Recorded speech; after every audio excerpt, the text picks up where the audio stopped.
Hello दोस्तों, आज लाए हैं क्लास 10 के VVI मैथ जो आप लोगों के एग्जाम में बार बार रिपीट करता है। चलिए आज हम लोग समझते हैं।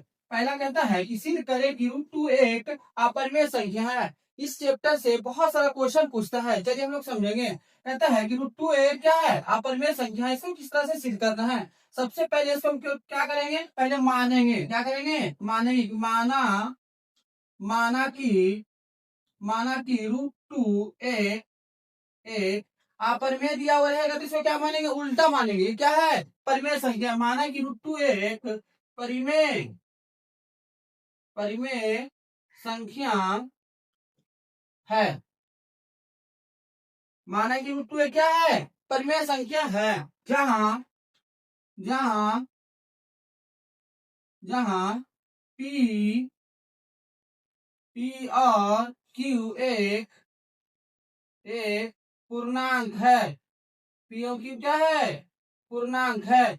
लेकिन Q नॉट इक्वल टू 0, यानी Q नॉट इक्वल टू 0 हो। चलिए, तो परिमेय संख्या बराबर क्या जाएगा, परिमेय संख्या बराबर क्या आएगा, √2। हम लोग यही माने कि माना कि √2 है क्या है, परिमेय संख्या। तो परिमेय संख्या बराबर क्या होगा, √2। परिमेय संख्या का क्या होता है, P/Q बराबर √2। चलिए अब क्या करेंगे, दोनों तरफ क्या करेंगे, स्क्वायर करेंगे। दोनों तरफ वर्ग करने पर दोनों तरफ वर्ग करने पर दोनों तरफ वर्ग कीजिए। P/Q का स्क्वायर बराबर √2 का स्क्वायर। तो P का आ जाएगा P² / Q²। अब आइए, स्क्वायर से रूट हटेगा तो क्या रहेगा, रूट। स्क्वायर से रूट हट गया जी, क्या रहेगा, केवल 2 हो जाएगा। अब इसमें क्या कीजिए, तिरछे गुना कर दीजिए। चलिए, P² बराबर क्या आएगा, 2 तिरछे गुना क्या आएगा, Q²। P² क्या आएगा, 2Q²। अब स्क्वायर को इधर में क्या रहेगा, रूट चलेगा तो रूट चाहिए, 2Q²। अब स्क्वायर से क्या होगा, इसका रूट हटेगा, लेकिन केवल √2 जो है, 2 इसके रूट के अंदर ही रहेगा। तो P बराबर क्या जाएगा, √2 इंटू Q। अब वापस इधर आ जाएगा, है ना। जब गुना में तो कहाँ आएगा, भागा में आएगा। तो P/Q अर्थात √2, यानी जो संख्या हम लोग माने वही संख्या आ गया। जिसको हम लोग माने क्या माने, परिमेय संख्या माने, वही आ गया। तो क्या लिखेंगे यहाँ, मेरा मानना गलत है। मेरा मानना क्या है, गलत है। मेरा मानना गलत है। √2 एक परिमेय संख्या है। चलिए, ये समझ आ गया। चलिए हम लोग नेक्स्ट क्वेश्चन को देखेंगे। चलिए दूसरा देखें। कहता है सिद्ध करें कि 6 + √2 एक अपरिमेय संख्या है। इससे भी बहुत क्वेश्चन पूछता है। अभी हम लोग सिद्ध किए थे √2 एक अपरिमेय संख्या है। अब हम लोग सिद्ध करेंगे 6 + √2 एक अपरिमेय संख्या है। चलिए इसको भी सेम करेंगे। पहले क्या करेंगे, माना कि 6 + √2 एक क्या है, परिमेय संख्या है। परिमेय संख्या है। परिमेय संख्या है। तो परिमेय संख्या बराबर क्या हो जाएगा, परिमेय संख्या बराबर 6 + √2। 6 + √2। आप क्या कीजिए, दोनों तरफ वर्ग कर दीजिए। दोनों तरफ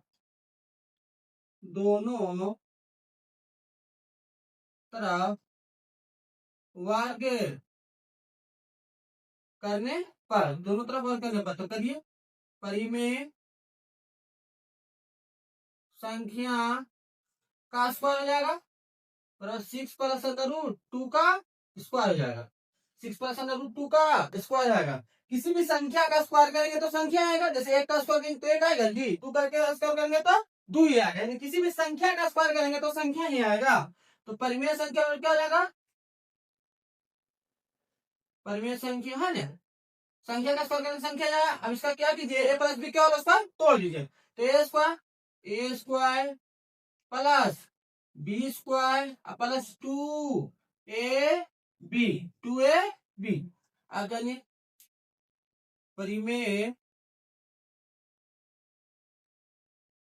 संख्या और क्या आएगा 6 का स्क्वायर 6 था 36 स्क्वायर इसका रूट हट गया ऐसे दूनी 12√2। अब आइए तो क्या होगा परिमेय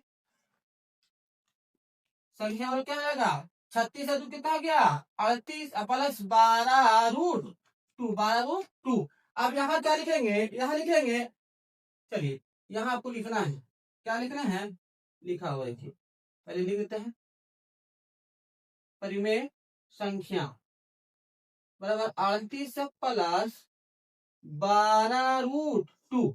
यहाँ क्या कीजिएगा क्या है यहाँ 38 से क्या है परिमेय संख्या लेकिन 12√2 क्या है अपरिमेय संख्या। तो परिमेय संख्या और अपरिमेय संख्या का योगफल हमेशा क्या होता है अपरिमेय संख्या ही होता है। क्या लिखेंगे यहाँ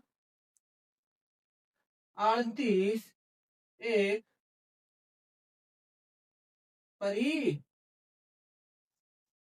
संख्या है और 12√2 एक क्या है अपरिमेय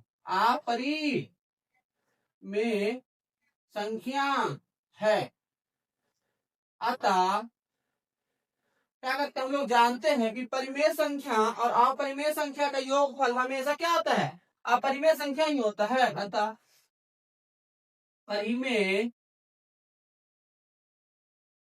संख्या और अपरिमेय संख्या का योगफल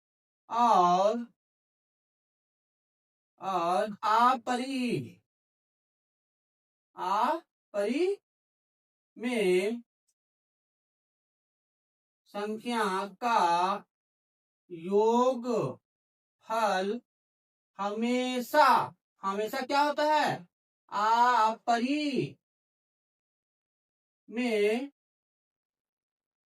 होता है। परिमेय संख्या और अपरिमेय संख्या का योग हमेशा क्या होता है अपरिमेय ही होता है। अतः मेरा मानना गलत है अतः मेरा मानना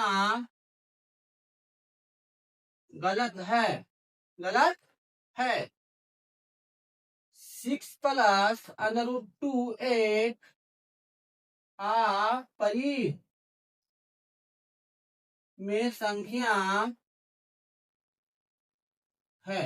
यानी ये लैंग्वेज दीजिएगा तभी आपका मतलब नंबर मिलेगा क्योंकि ये लैंग्वेज से ही पता चल रहा है कि कौन सा परिमेय संख्या होता है या अपरिमेय संख्या होता है। ये लैंग्वेज बहुत जरूरी है। चलिए हम लोग नेक्स्ट वीडियो मिलते हैं तब तक के लिए धन्यवाद।